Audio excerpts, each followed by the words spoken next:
اور بلکہ ایک اہل تشیع عالم تھے، انہوں نے ٹی وی پہ میں پروگرام دیکھ رہا تھا، انہوں نے کہا کہ جب یہ گستاخانہ عبارات اور کارٹونوں کے اوپر ہمارے مسلمان اپنی املاک کو نقصان پہنچاتے ہیں، بینکوں کو جلاتے ہیں، گاڑیوں کو جلاتے ہیں، تو غیر مسلم کیا سوچتے ہوں گے کہ یہ مسلمان ہے؟ تو میں نے اس پہ پھر ورڈکٹ دی تھی مسئلہ نمبر 49 پہ کہ آپ جب 10 محرم کے اوپر اپنے آپ کو چھریاں مار رہے ہوتے ہیں، اس وقت غیر مسلم یہ ٹیبو، وہ تو اس کو ٹیبو کہتے ہیں نا نیشنل جغرافک میں، یہ جو ٹیبو والا کام آپ کر رہے ہوتے ہیں، اس وقت مسلمان وہ کیا سوچتے ہوں گے مسلمانوں کے بارے میں؟ بہرحال ماتم، یہ ساری چیزیں ہم ان کو بدعت سمجھتے ہیں، اس کے ایسے کوئی کفر اسلام کا فیصلہ نہیں ہو جاتا. اور باقی جو شیعہ نے کلمے کے اندر جو چیزیں داخل کی ہوئی ہیں، کفر اسلام کا مسئلہ نہیں. کفر اسلام کا تب مسئلہ ہوگا جب وہ علی رسول اللہ کہتے ہیں. وہ تو کہتے ہی محمد اور آل محمد ہے. علی ولی اللہ کہتے ہیں تو آپ زیادہ تر سے بدعت کہہ دیتے ہیں. وہ تو ہمارے بریلوی حضرات نے میزان کے ساتھ درود شریف شامل کیا ہے، تو درود کو تو کوئی کفر نہیں کہہ سکتا. البتہ جن لوگوں نے کلمے میں تعریف کی ہے وہ ہم بتا دیتے ہیں، وہ آپ کے جو ہے نا وہ چچا زاد ہیں بریلوی اور دیوبندی. کسی نے اشرف علی رسول اللہ پڑھوایا، کسی نے چشتی رسول اللہ، تو شیعہ نے تو اس طرح کا کوئی کلمہ نہیں پڑھوایا ہوا. ٹھیک ہے نا؟ یہ جو ہے آپ علی ولی اللہ، ابو بکر ولی اللہ کوئی کہتا ہے اور اس کو ایڈ کر لیتا ہے، کلمے کے ساتھ ایڈ کرتا ہے، تو آپ زیادہ سے زیادہ اس کو کہہ سکتے ہیں کہ یہ بدعت. تو یہ جو ارتداد صحابہ کے کہتے ہیں قائل ہیں نعوذ باللہ، اور اس کے علاوہ یہ تعریف قرآن کے قائل ہیں، یہ تو خیر ساری اہل سنت تقریباً الزامات ہیں. تعریف قرآن کے قائل ہیں تو میرے بھائی میں نے پہلے بتایا کہ تعریف قرآن کا جو قائل ہے نا جی وہ کافر ہے. مجھے یہ نا، میں کہتا ہوں چاہے وہ سنی ہے چاہے وہ شیعہ ہے، جو تعریف قرآن کا قائل ہے، جو یہ دو گتوں کے درمیان قرآن ہے، اس کو محفوظ نہیں سمجھتا، انا نحن نزلنا الذکر وانا لہ لحافظون، وہ کافر ہے. لیکن روایتوں کو، اگر ان کی کتابوں میں آئی ہوئی روایتوں کو وہ ضعیف کہتے ہیں، جیسے شیعت کے مقدمے میں امین الحسینی صاحب نے لکھا، یا وہ ان روایتوں کی تعویل کرتے ہیں، تو پھر ان کو بینیفٹ آف ڈاؤٹ دیں گے نا؟ دیں گے کہ نہیں؟ بالکل نہیں دیں گے تو میرے کو پھکی بھی آ جائے. صحیح مسلم میں بھی تعریف قرآن کی حدیث موجود ہے. واضح تعریف کی ہے، بالکل تعریف کی. کس طریقے سے ثابت ہوتی ہے؟ جو رضاعت والا چیپٹر ہے اس میں الفاظ ہیں، سیدہ عائشہ کہتی ہیں کہ نبی صلی اللہ علیہ وسلم کی وفات تک، مسئلہ نمبر 155 میں نے اس کا نمبر بھی بتایا ہے، صحیح مسلم میں رضاعت والا چیپٹر کھولیں آپ کو حدیث مل جائے گی. نبی صلی اللہ علیہ وسلم کی وفات تک ہم لوگ قرآن میں آیات یہ پڑھا کرتے تھے کہ جو دودھ سے رشتہ حرام ہوتا ہے، یعنی نسب حرام ہوتا ہے، رضاعت کا رشتہ اسٹیبلش ہوتا ہے، یہ 1 یا 2 دفعہ کسی عورت کا دودھ پینے سے بچہ وہ بھائی نہیں اس کے اولاد کا بن جاتا، بلکہ کم از کم 5 دفعہ. تو یہ بتائیں قرآن میں کہاں آیت لکھی ہوئی ہے؟ نبی صلی اللہ علیہ وسلم کی وفات تک اگر یہ آیت موجود تھی، وفات تک، ہاں اس میں الفاظ ہیں وفات تک پڑھتے تھے، پھر تو منسوخ والا مسئلہ بھی، منسوخ والا بھی مسئلہ ختم ہو گیا. ہم یہ کہتے ہیں اہل سنت کے علماء سے مہربانی کرو کہ مجھے آیت نکال، مجھے تو نہیں ملی یہ آیت. یہ تو بہت ہی خطرناک بات آپ نے بہت، اور صحیح مسلم میں ہے، یہ مولوی ضعیف بھی نہیں کر سکتے. میرے پاس ترمذی ابو داؤد کی روایتیں بھی ہیں جن کو البانی اور شیخ زبیر علی صاحب صحیح کہتے ہیں. نہیں، اس کا جواب آپ بتائیں نا پھر. یہ تو میں کیا جواب بتاؤں گا؟ ان سے پوچھے نا جو علماء ہیں. میں یہ جواب دوں گا جو شیعہ دیتے ہیں.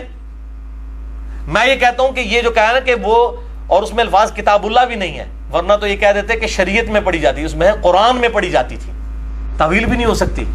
کتاب اللہ میں پڑھی جاتی نا تو یہ کہتے ہیں کتاب سے شریعت کے لیے بھی آتا ہے، کتب علیکم الصیام، شریعت، وہ کہتے ہیں شریعت میں پڑھی جاتی تھی، اس میں قرآن ہے. شکر ہے قرآن ہے تو ہمیں 10 بھی سک رہے ہیں. قرآن میں پڑھی جاتی تھی. تو اس کی ہم یہ تعویل کرتے ہیں. جو میں نے انٹرویو کیا تھا 1 to 1 مولانا اسحاق صاحب سے، میں نے ان کو بھی اس میں کہا تھا، انہوں نے بھی یہ روایت پیش کی. میں نے کہا آپ اس کی بھی تعویل کریں نا، تو انہوں نے کہا اس کی پھر تعویل یہی کریں گے ہم کہ قرآن کی تفسیر میں پڑھی جاتی تھی. یعنی کسی نے قرآن لکھا، اس کے نوٹس میں لکھ لیا، رضاعت کی کہیں ذکر آیا نا کہ دودھ چھڑانے کی عمر 2 سال ہے جیسے قرآن حکیم میں ہے، اس کے نوٹس میں کسی نے فٹ نوٹ پہ، شاہ جی بڑے خوش ہوئے کہ کوئی نئی گل پتہ لگی ہے. عجیب سی بات نقوی صاحب، اتنے جناب ہر گل ہی نوی ہے انشاءاللہ. نیوٹن تے آئنسٹائن نو ڈگری دی لوڑ نہیں ہوندی، یہ ڈگریاں تے نیوٹن آئنسٹائن ہوتے ہوندیاں نے. نیوٹن 8ویں کلاس میں اسکول سے بھاگ گیا تھا، مجھے کہتے ہیں ڈگری لے کے آؤ. ہم کہتے ہیں نیوٹن کے پاس کون سی ڈگری ہے؟ نیوٹن کے اوپر PhD ہوتی ہے فزکس کی. نیوٹن اور آئنسٹائن کو ڈگری کی ضرورت نہیں ہوتی ہے. یہ گاڈ گفٹڈ صلاحیتیں ہوتی ہیں. اللہ تعالیٰ مبعوث کرتا ہے، قیام کرتا ہے ایسے لوگوں کا جن کو اللہ تعالیٰ اس گمراہی میں سے نکالتا ہے، اور حق کے جو ہے نا وہ جیسے سورہ الانبیاء میں آتا ہے نا، ہم حق کو باطل کے اوپر دے مارتے ہیں، اس کا بھیجا نکال دیتا ہے. یہ ایسی تو دسنیاں نے گلاں. مجھے بڑے لوگ ای میل کرتے ہیں، جب بھی میں نے ان کو مسلم کی حدیث بھیجی ہے اس کے بعد تعریف قرآن پہ مجھے ای میل کا جواب کبھی نہیں آیا، آج تک نہیں آیا کسی کا. تو میں نے ثاقب اکبر صاحب سے بھی بات کی، انہوں نے کہا بالکل یہ باطل عقیدہ ہے. وہ شیعہ عالم دین ہے پاکستان لیول کے، جنہوں نے کتاب لکھی پاکستان کے دینی مسالک. وہ کہتے ہیں یہ ہم ان ساری روایتوں کو یہ مانتے ہیں یہ قرآن کی تفسیر میں فٹ نوٹس کے ساتھ تھیں. اس طریقے قرآن میں اگر یہ آیت آئی ہے نا رضاعت چھڑانے کی عمر 2 سال ہے، تو اس کے یہ فٹ نوٹ کے اوپر حدیث کے طور پر یہ چیز لکھی جاتی ہے، اگرچہ قرآن میں لکھا ہوا ہے. جیسے ہمارے آج بھی بولے والے لوگ کہتے ہیں بخاری شریف میں پڑھا ہے، وہ بخاری شریف کے نیچے شرح مولوی نے لکھی ہوتی ہے، وہ سمجھتا ہے بخاری شریف ہو گئی ہے، وہ تو مولوی نے لکھی ہوئی ہوتی ہے، بخاری شریف میں تو نہیں ہوتا. تو اس کی تعویل ہم یہی کرتے ہیں، یہ صحیح مسلم کی حدیث ہے شاہ جی. ترمذی ابو داؤد کی حدیث جو ہے اس میں تو بڑے خطرناک الفاظ ہیں. وہ حضرت عثمان ابن عفان سے آگے کوئی پوچھتا ہے کہ یہ بتائیے کہ یہ جو سورہ انفال ہے، سورۃ الانفال اور سورہ توبہ، ان کو تم نے اکٹھا کر کے لکھ دیا، اس کے درمیان بسم اللہ بھی نہیں ڈالی ہے، کیا یہ نبی صلی اللہ علیہ وسلم نے اس طرح لکھوائی تھی؟ تو کہتے ہیں نہیں، یہ نبی صلی اللہ علیہ وسلم نے نہیں لکھوائی ہے. تو مجھے شک ہے کہ یا تو یہ دو الگ صورتیں ہیں، تو یا یہ ایک ہی صورت ہے، اس کا یہ آگے ضمیم ہے. اس لیے شک کی بنیاد پہ میں نے ان کو الگ کر کے لکھ دیا بیچ میں، اس لیے میں نے بسم اللہ نہیں ڈالی. یہ ترمذی میں، ابو داؤد میں موجود ہے، یہ روایت مشکات میں پہلی جلد میں فضائل قرآن والے چیپٹر میں مل جائے گی. شیخ البانی بھی صحیح کہتے ہیں، شیخ زبیر صاحب بھی صحیح کہتے ہیں. کرو مسئلہ حل. جبکہ شیعہ کے ہاں بھی روایتیں ملتی ہیں، اہل سنت کے ہاں بھی، کہ مصحف عثمانی پہ سیدنا عثمان کے مصحف پہ سنی شیعہ کا اجماع ہے. ایون شیعہ نے اپنی تفاسیر میں لکھا ہے کہ حضرت علی کا قول انہوں نے اپنی کتابوں سے نقل کیا ہے کہ عثمان نے جو کچھ اپنے دور میں کیا قرآن کے معاملے میں بھی عثمان کی جگہ ہوتا تو اسی طریقے سے کرتا. قرآن محفوظ ہے الحمدللہ. تو یہ شاہ جی آپ نے مجھ سے وہ باتیں نکلوا لی ہیں کہ اس کے بعد میری شہادت واجب ہو چکی ہوئی ہے. اللہ پاک رحم. ٹھیک ہے، تو شہید کے درجے میں ہم پہلے ہی ہیں، ہم نے کلمہ حق بلند کر دیا الحمدللہ. تو اب جب بھی کوئی تعریف قرآن کی بات کرے ان کو پہلے اپنے منجی تھلے ڈنڈا پھیرو، ٹھیک ہے؟ اچھا، اس پھر صحیح مسلم کے اوپر بھی فتویٰ لگاؤ یا پھر تعویل کرو. کہ وہ جو مولانا اسحاق صاحب کہتے تھے، وہ تو ایک ہاتھ آگے نکل جاتے تھے نا، وہ کہتے تھے سنی میرے بھائی اور شیعہ میرے بھائی، یہ دونوں روایتیں دیوار پہ دے مارو، جو قرآن مشرق سے لے کے مغرب تک تواتر سے نقل ہوا ہے اور کوئی اور قرآن موجود ہی نہیں ہے، روایتیں ہی پھینک دو. وہ دوسری ایکسٹریم کو جاتے تھے. میں یہ کہتا ہوں کہ میں نے ان کو بھی اس میں کہا کہ آپ تعویل کریں کہ یہ تفسیر تھی. شرف الدین مصری بھی یہ کہتا ہے. اچھا، وہ کیا کہتے ہیں؟ وہ اٹھو قرآن کا دفاع کرو، اس کی جو کتاب ہے وہ کہتا ہے جی روایت جو ہے اس کو چھوڑ دو. نہیں ٹھیک ہے، قرآن تواتر سے ہے، روایت. اچھا، اس میں یہ چیز ہے کہ اس پہ میں نے ایک مناظرہ سنا تھا، یہ سید طلب الرحمان شاہ کا کوئی سولت شاہ تھا کہ سولت کیا نام تھا اس کا، کوئی انٹرنیٹ پہ موجود ہے، وہ ابھی بھی اہل حدیثوں کی مرکزی مین ویب سائٹ پہ موجود ہے.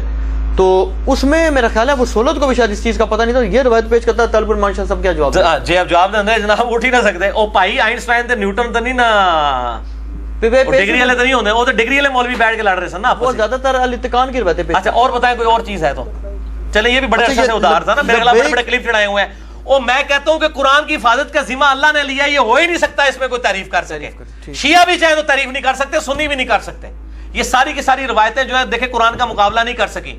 ہم ان کی تعویل کرتے ہیں، ہم قرآن کو تواتر کے ساتھ صحیح مانتے ہیں. اچھا، یہ جو مسئلہ ہے کہ یہ ارتداد والا نعوذ باللہ صحابہ کرام پہ تو بس کرو شاہ جی، اور تسی آخری بم چھڈن لگے ہو. ہاں یہ ایک بات کی جاتی ہے نا جی کہ آپ جی بخاری مسلم میں حدیث ہے نا اصحابی والی، اصحابی بھی ہے کہ کچھ ایسے لوگ ہیں جو آپ کی زندگی میں مومن تھے، آپ کی وفات کے بعد کافر ہو گئے، انہی کو صحابی کہا جا رہا ہے. یہ امتی والی روایت لے کے آتے ہیں. وہ کون ہے؟ میں نے مسئلہ 96 میں بتایا کہ منکرین زکوٰۃ، مسلمہ کذاب کے ساتھ ملنے والے، حضرت ابوبکر صدیق کے دور میں جو ارتداد کا شکار ہوئے. بخاری مسلم میں آتا ہے ارتداد تو وہی ہوتا ہے جو آپ کی زندگی میں مسلمان تھا، حضرت ابوبکر کی زندگی میں وہ کافر ہو گیا. یہ وہ لوگ ہوں گے. شیعہ کی تکفیر کی یہ بھی بتائی باقی جو ہے نا وہ ہاں تکفیر کا معاملہ یہ ہے میرے بھائی جی، تکفیر کا معاملہ جو ہے نا یہ مسئلہ بڑا ایک ڈیفرنٹ ہو جاتا ہے. اس طرح اینالوجیز بنانی شروع کر دینا اگر ہم، تو معاملات بڑے بگڑ جائیں گے. مثال کے طور پر صحیح مسلم میں حدیث ہے علی سے صرف محبت رکھے گا مومن، علی سے بغض رکھے گا صرف منافق. اب اس حدیث کے تحت جن جن لوگوں نے حضرت علی کو تکلیفیں دی ہیں ان کے اوپر ہم منافقت کا فتویٰ کیا لگانا شروع کر دیں گے؟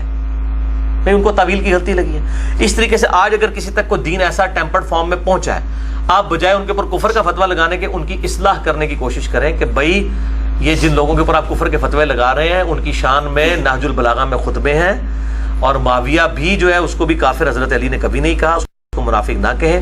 آپ ان کی اصلاح کرنے کی کوشش کریں. ان تک بات یہی پہنچی ہوئی ہے. صحابہ کی تکفیر تو چھوٹا مسئلہ ہے، اس سے بڑا مسئلہ تو توحید کا ہے، وہ اس کے اندر مبتلا ہے. صحابہ کی تکفیر چھوٹا مسئلہ ہے، توحید کا مسئلہ بڑا ہے. قرآن نے تو کہیں نہیں کہا کہ صحابہ کی تکفیر معاف نہیں ہوگی. پکڑ بھی سکتا ہے اللہ تعالیٰ. صحیح مسلم میں حدیث ہے جس نے کسی کو کافر کہا دونوں میں سے کافر ہو گیا، لیکن یہ اس صورت میں ہے کہ جب کوئی شخص اس کو مسلمان سمجھتے ہوئے کافر کہے. حضرت عمر نے نہیں تھا کہہ دیا ابن ابی بلتا کو، جس نے حضور کی مخبری کر دی تھی، صحیح بخاری میں آتا ہے. حضرت علی کو نبی صلی اللہ علیہ وسلم نے بھیجا، وہ جوڑے میں سے خط نکال کے لایا وہ عورت والا. تو حضرت عمر نے کہا تھا کہ یا رسول اللہ اجازت ہے میں اس منافق کو قتل کر دوں.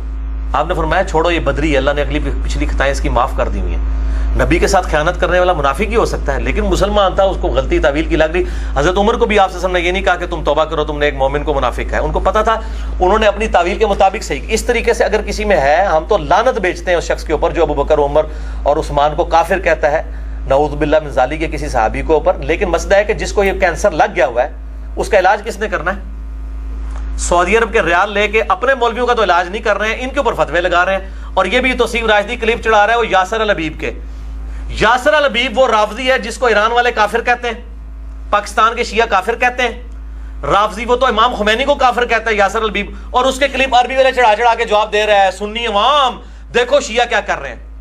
اور شیعہ تو اس کو خود خبیث کہتے ہیں. یہ تو اسی طریقے سے ہے کہ میں قادیانیوں کے کلپ چڑھاؤں اور میں کہوں کہ جی دیکھو سنی شیعہ عوام یہ قادیانی کیا کر رہے ہیں, یہ تم اہل سنت میں سے ہی نکلے ہوئے ہیں. قادیانی کس میں سے نکلے ہیں؟ غلام احمد قادیانی کون تھا؟ دیوبندیوں اور اہل حدیثوں کا شاگرد تھا, سنی تھا نا, شیعہ میں سے تو نہیں نکلا, سنیوں میں سے نکلا ہے نا. تو کیا جب سنی اس سے اعلان برات کر چکے ہیں, قادیانیوں کا وبال اس پہ ڈالا جا سکتا ہے؟ یاسر الحبیب خبیث جو وہ بیٹھا ہوا ہے عرب ملکوں کے اندر, اور وہ تقریریں کر کے تو سیدہ عائشہ کے بارے میں بکواس کرتا ہے, اور قنوت نازلہ پڑھ رہا ہوتا ہے ابو بکر کے اوپر, عمر کے اوپر. ان کی یہ باتیں بتاتے ہیں. ان کو یہ پوچھو اللہ کے بندو, ان کے اوپر جو لعنت کر رہے ہو تم اپنا ٹائم ضائع کر رہے ہو.